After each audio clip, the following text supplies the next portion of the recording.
Assalamualaikum warahmatullahi wabarakatuh. Waalaikumsalam warahmatullahi wabarakatuh. Lebih bagus dibuka aja nih. Sesak, Om. Ya, Baiklah. Jumpa lagi kita di Bincang-bincang bersama Bung Eka. Before Eka namanya. Kali ini saya mempunyai tamu spesial. Kebetulan saudara juga. Beliau adalah seorang seniman. Yang pastinya sudah keliling dunia, udah pernah ke Belanda, ya ke Eropa lah, untuk membawa nama Riau nih. Siapa dia? Beliau adalah Bung Haji Aris Abeba. Yeay.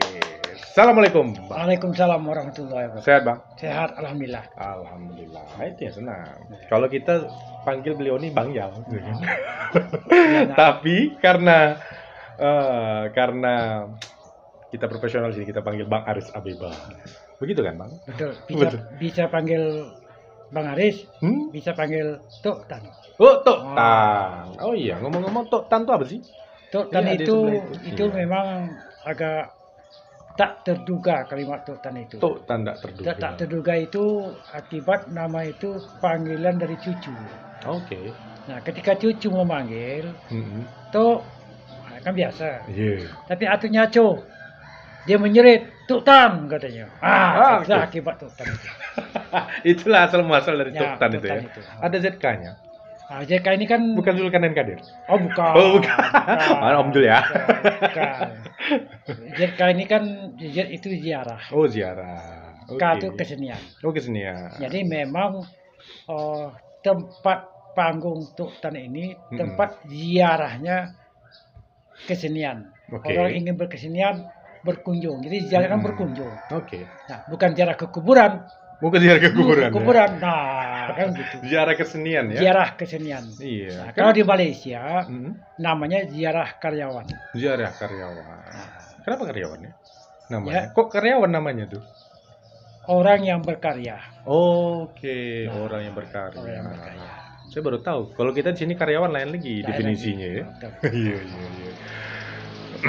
Nah, saya lihat di rumah Bang Aris ini kan cukup unik ya. Ada berlembah-lembah, kemudian ada panggung-panggung di sini. Bisa diceritakan nggak sedikit panggung-panggung apa aja yang ada di sini? Oh. Kalau masalah panggung di sini, memang itu dari niat awal. Mm-mm. Niat awal itu sebagai seniman, bagaimana kita punya panggung sendiri. Ya, Itu konsep. konsep. Nah, dengan tidak menyalahi para seniman lain. Mm-mm. Nah, saya menilai sangat jarang seniman mempunyai panggung pribadi. Oke, Saya ingin pribadi. oke. Kalau kita punya pribadi, kemerdekaan itu lebih luas. Maka itu berangsur-angsur kami ciptakanlah karena rezeki Allah, lahan memungkinkan, terkonseplah ada panggung utama, Iya, ada panggung outdoor, iya. ada panggung mini yang kami buat gazebo, Mm-mm. ada panggung mini lagi yang pakai trap. Hmm. Nah, dan mungkin insya Allah tahun ini juga kita akan dirikan juga panggung teater arena. Mm-mm. Nah, sebab kalau melihat dari situasi tempat sudah memungkinkan. Sudah memungkinkan ya. Apalagi musola Sudah ada ya. sudah ada lengkap dengan fasilitasnya. Jadi apalagi yang harus kita perbuat? Iya. Dan memang guys, musola beliau ini namanya terpanjang di dunia. Nah. Bisa disebutkan? Betul. Jadi musola ini ada keunikan tiga hal. Iya. Satu, musola ini diresmikan Diresmikan. oleh Gubernur Riau Wow. dan Rem 031 Wirabima. Wirabima. Ya? Iya. Yang kedua, nama terpanjang mungkin di dunia. Mungkin di dunia Di ya. dunia. Yang ketiga, diresmikan pada hari Jumat Pada hari Jumat. dan umur saya pas 66 tahun. Oh, jadi bertepatan pas ulang Pas. tahun. Jadi bukan Aris Abebanya yang mengatur peresmian, Mm-mm. tapi itu pihak Pak Danrem dengan Pak Gubernur. Wah, luar biasa guys. Jadi musola beliau ini di rumah diresmikan oleh Pak Gubernur dan Rem 031 Wirabima Pak Syekh ya. Luar biasa. Aduh, kapan lah bisa kita bikin bangun musola? Ya gitu? mudah-mudahan. Oh, mudah-mudahan. Yang penting nawa itu. Nama itu. Kalau niat ikhlas, Iya, iya, iya. Tuhan akan memberikan petunjuk. Betul, betul, betul. Nah, saya lihat di sini ada tulisannya baca puisi, sampai larut. sampai larut. Iya. Terus ada bendera Indonesia dan Malaysia. Malaysia. Itu bisa diceritakan enggak? Seperti apa? Sebenarnya di panggung Tutan ini panggung yang banyak dilamar Hmm. oleh tokoh-tokoh seniman Malaysia. Mm-mm. Tapi saya memilih. Oke. Jadi tokoh seniman yang bagaimana yang cocok dengan karakter kami, Mm-mm. khususnya di Malaysia. Mm-mm. Nah, ternyata itu hanya dua organisasi, taruhlah organisasi atau komunitas itu ZKN, Hmm. Ziarah Karyawan Nasional, Ziarah Karyawan Nusantara, Hmm. dan Paksi. Paksi. Paksi namanya. Paksi. Paksi. Oke. Nah, saya tak tahu juga singkatan Paksi, tapi Paksi itu satu komunitas, suatu organisasi yang sangat bernilai menurut panggung Tutan ya, menurut panggung Tutan. Dan kami sering kerjasama. Oke. Nah, jadi kadang-kadang kami ke sana, Ke Malaysia ya? ke Malaysia, Hmm. karena mereka ada kemari. Oke. Oke. Nah, itu istilahnya bukan tukar budaya ya, Bukan, karena bukan. hampir sama budaya kita sama Ya, sama. Malaysia ya. Nah, biasanya apa yang di ini kan apa namanya dibaca, apakah baca puisi atau apa di serba kemauan. serba Tidak. kemauan ya. Kalau pada saatnya kita diskusi, Oke. pada saat baca puisi, Oke. pada saat mau berteater. Hmm. Nah, alhamdulillah panggung Tutan itu sudah mementaskan teater di Malaysia. Oke. Sudah teater, kami mengadakan Kembara Puisi, musikalisasi, dialog. Nah, berarti banyak ya sejarah dari panggung Tutan di sini ya. banyak. Dan Iya. itu baru tingkat Malaysia. Kalau ke Eropa, ya waktu itu kan ke Turki ya? bukan, ke Turki kami hanya singgah. Oke. Tapi kami tampil pertama di Prancis, Oh, di Perancis. satu di Jerman, Oke. lalu di Swiss, Mm-mm. dan di Liechtenstein. Di Stanton. Nah, Liechtenstein juga kami pernah juga, tapi belum nama panggung Tutan, itu di Meksiko, Oke. tepatnya di kota Zacatecas. Oke. Nah, yang dibawa ke Eropa dan ke apa namanya Amerika Latin sana itu apa sih yang dikeluarkan oleh dari Bang Aris sendiri itu? Kalau ide saya itu memang pada umumnya diterapkan juga oleh kawan-kawan. Bahasanya kita jangan ambisi, berimajinasi dengan kekuatan pribadi. Tapi kita harus tinjau audiennya siapa. Oh. Nah, kalau audiennya itu orangnya tingkat ilmu pengetahuannya tinggi, kita harus tampilkan yang begini. Oh. Kalau tingkat penontonnya tingkatan SLTA atau masyarakat umum begini. Berarti Ini menyesuaikan ya? Nah, ini jangan kita memaksakan, seniman janganlah memaksakan kehendak dia sendiri. Oh, berarti mengikuti pasar juga dan apa Jadi, kemauan penonton atau salah audiens. satunya panggung Tutan tetap melihat pasar. Sebab tanpa pasar susah. Iya. Nah, Ya, mungkin banyak ya mungkin seniman-seniman mungkin sepi karena itu tadi mungkin ada kemauan sendiri, tidak melihat pasar. Iya. Kalau Bang Aris sendiri kan maunya kemauan pasar, apa yang kemauan pasar baru di. ya jadi ada balance. Oke. Jadi kemauan pasar kita penuhi, nilai sini jangan dicacati. Dan ini banyak contoh ketika saya menerbitkan buku. Ya. Saya tidak ada menerbitkan buku misalnya di perpustakaan, di percetakan internasional atau nasional, nggak ada. Saya cetak sendiri. Jual buku. Orang banyak jual buku di pustaka, di toko buku. Buku saya nggak ada di toko buku. Nah, apa sebab? Itu pasar. Ya. Apalah arti satu buku yang harganya hanya dibayar 50.000, 75.000. Sedangkan berkarya ini menghabiskan energi. Betul. Nah, jadi tidak usah dinilai dengan uang, tapi harus dinilai dengan hati nurani. Gitu. Nah, sekarang begini contohnya. Di segi pasar saya kasih contoh aja. Ini buku, puisinya jumlahnya 100. Satu puisi berapa habis? Habis mengerjakan nilai satu puisi. Belum rokoknya, belum kopinya, berpikiran. Kalau misalnya habis 50.000, berarti 100 puisi kali 50.000. 10.000, iya. Bisa orang-orang membeli? Dia tak bisa. Aja. Tapi bagi orang yang betul-betul paham, dia bakal beli. Tapi bukan berarti saya tidak memasyarakatkan puisi itu sombong, tidak. Bagi orang yang tak sanggup saya kasih, buat saya wakafkan. Nah, ini ada balen apanya itu. Apa tukar guling apa di segi bisnisnya Allah alam lah tuh. Nah, di samping itu juga secara tidak sengaja, secara tidak langsung, saya mendatangkan kawan dari Malaysia, dari Singapura, dari Swiss, dari Thailand pun semua. Berapa PAD yang masuk ke kota? Kan tak ternilai. Betul.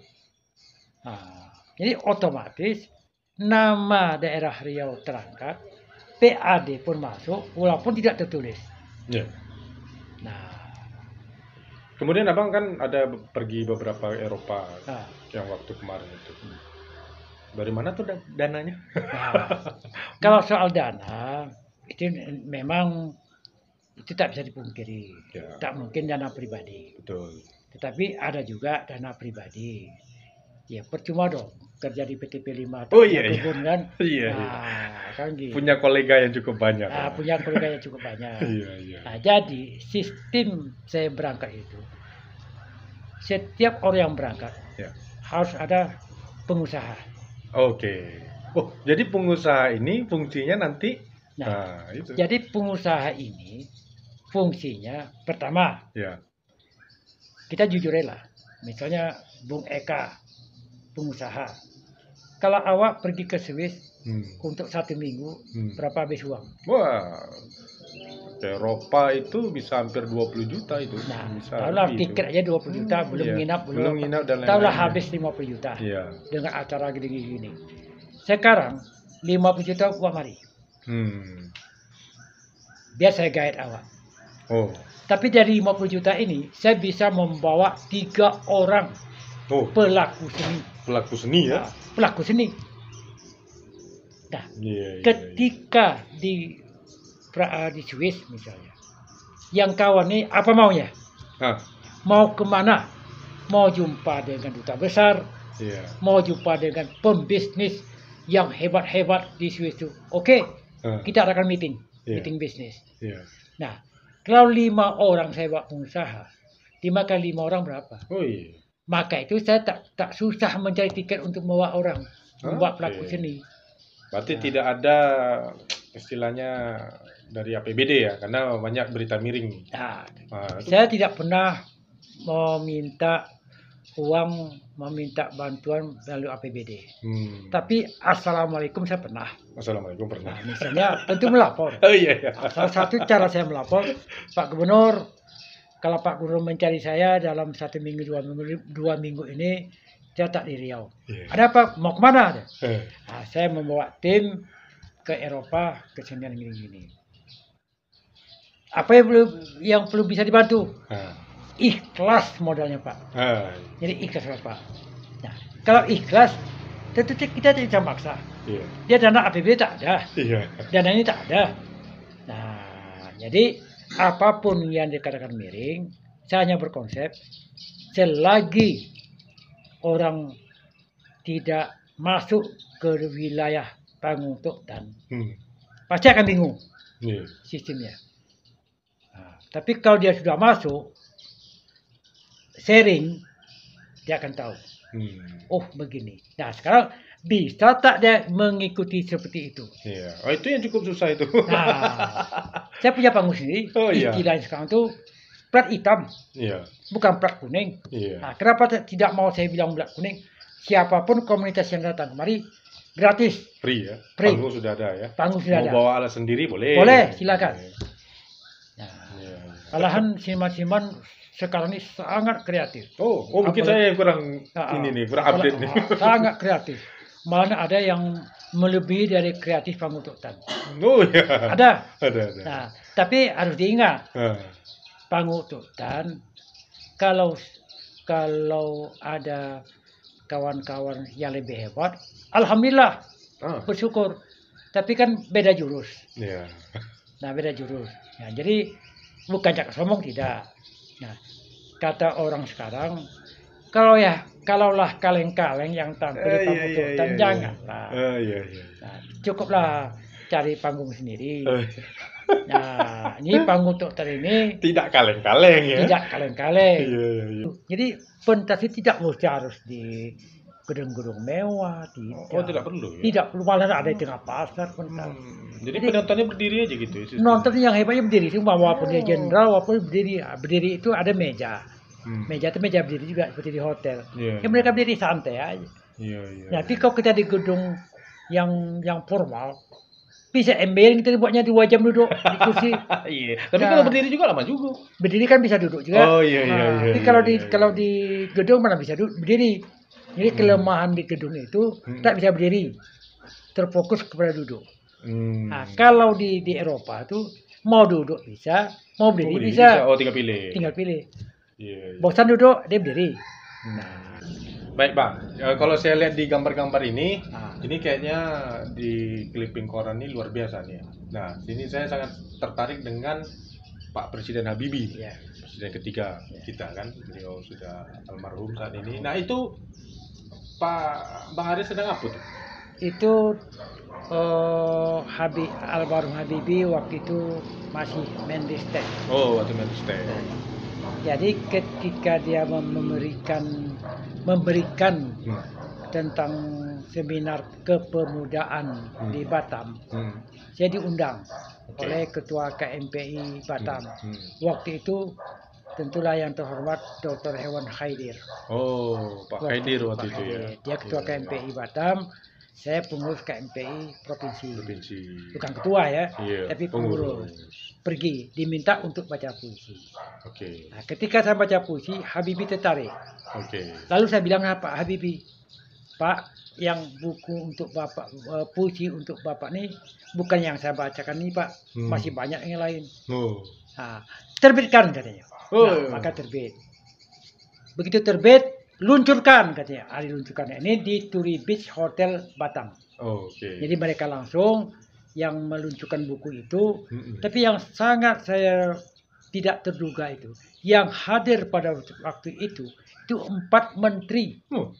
Satu Menristek Habibie, kedua Menristeknya Jerman, saya tak tahu namanya. Yang ketiga Menristeknya Singapura, yang keempat waktu itu Timbalan Menteri Anwar Ibrahim. Nah, mereka duduk berempat, langsung Pak Habibie meluncurkan. Nah, ketika habis meluncurkan, saya disuruh duduk satu meja dengan 4 menteri. Luar biasa ya. Pengalaman yang. Nah, dan itu juga luar biasa lagi. Setelah itu saya diminta untuk baca puisi di BPT. BPPT Jakarta, Tamrin, Jakarta. Di hadapan para petinggi-petinggi kantor BPPT. Nah, dan pada waktu itu akan dilanjutkan ke Murtanio. Nah, tapi saya minta ke Murtanio, pegawai pada waktu itu harus rehat, bebas, dan saya akan baca puisi tidak di atas mimbar, tapi meloncat-loncat atau berjalan antara pesawat ke pesawat ciptaan Murtanio. Nah, itu yang gagal. Apa sebab? Kondisi. Kalau di kantor BPPT itu luar biasa.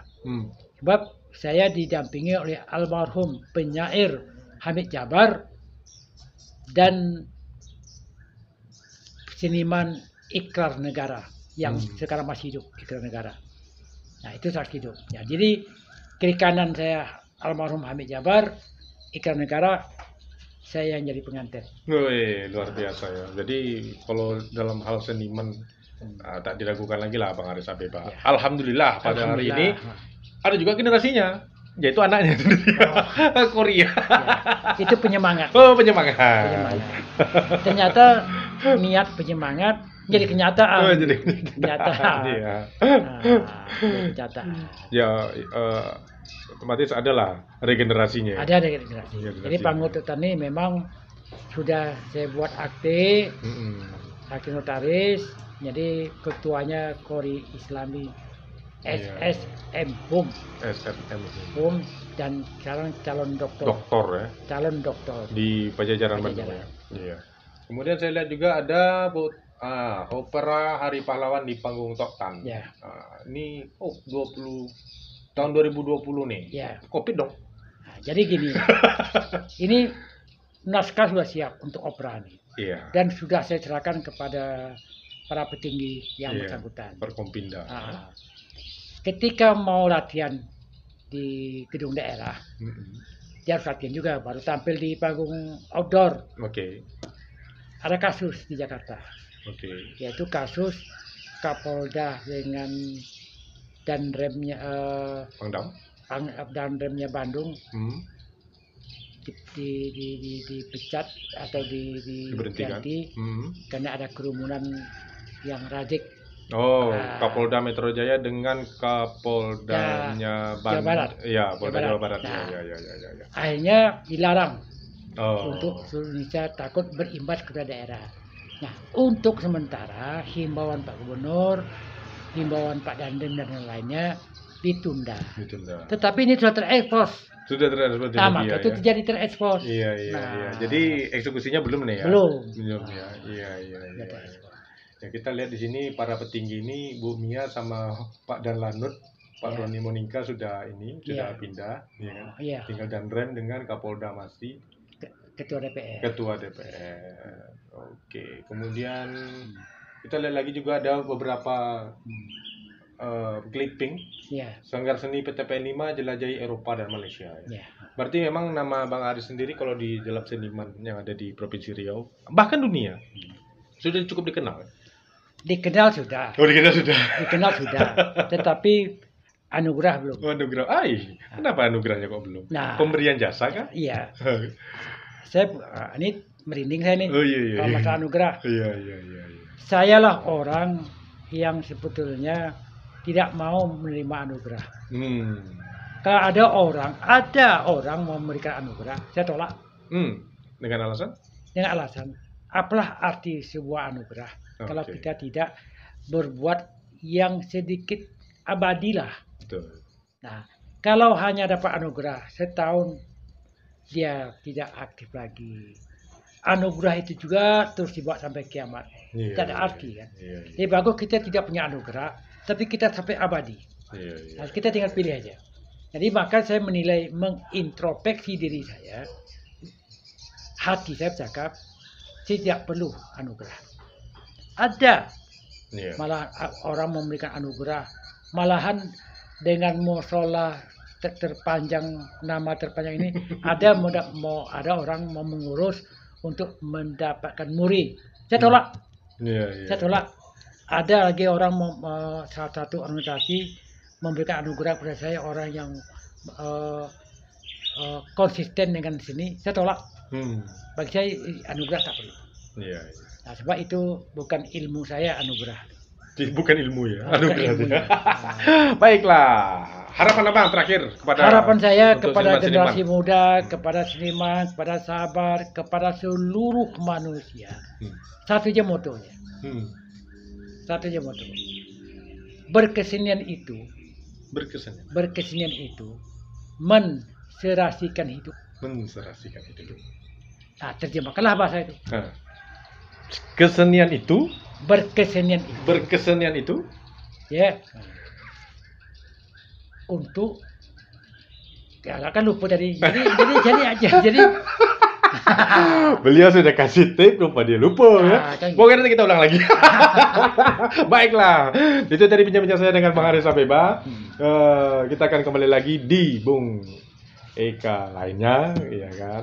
Saya Eka Saputra dan Bang Aris Abeba. Mohon izin. Wassalamualaikum warahmatullahi wabarakatuh. Waalaikumsalam.